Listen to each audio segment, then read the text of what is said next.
महावीर मंदिर न्यास समिति के सचिव पूर्व आईपीएस आचार्य किशोर कुणाल ने इस दुनिया को अलविदा कह दिया है। कार्डियक अरेस्ट से 72 वर्षीय किशोर कुणाल असमय दुनिया को अलविदा कह गए। इसके बाद लोग आचार्य किशोर कुणाल और उनके परिवार के बारे में जानना चाह रहे हैं। चाहे बात पटना महावीर मंदिर के व्यवस्थापन की हो या आचार्य किशोर कुणाल के पारिवारिक जिम्मेदारियों को ग्रहण करने की, हर कोई यह जानना चाहता है कि उनके बाद उनके परिवार की जिम्मेवारियों को कौन उठाएगा।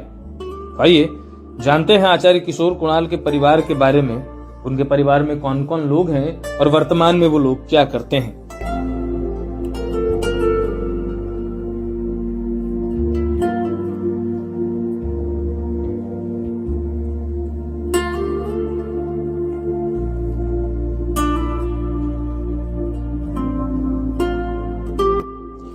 आचार्य किशोर कुणाल के इकलौते पुत्र हैं सायन कुणाल, जो एक लेखक, उद्यमी और समाजसेवी हैं। सायन कुणाल पूर्व आईपीएस आचार्य किशोर कुणाल के इकलौते पुत्र हैं, जिनका जन्म 18 अगस्त 1996 को हुआ था।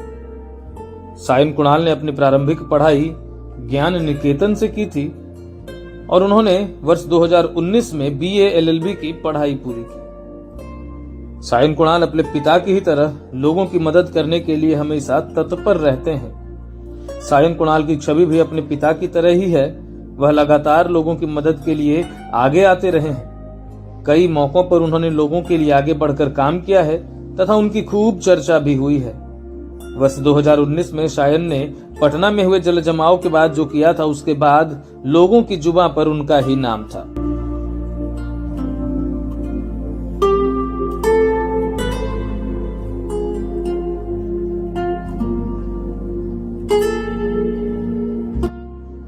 आचार्य किशोर कुणाल के पुत्र सायन कुणाल की शादी बिहार सरकार के मंत्री और नीतीश कुमार के करीबी कहे जाने वाले अशोक चौधरी की पुत्री शांभवी चौधरी से हुई है।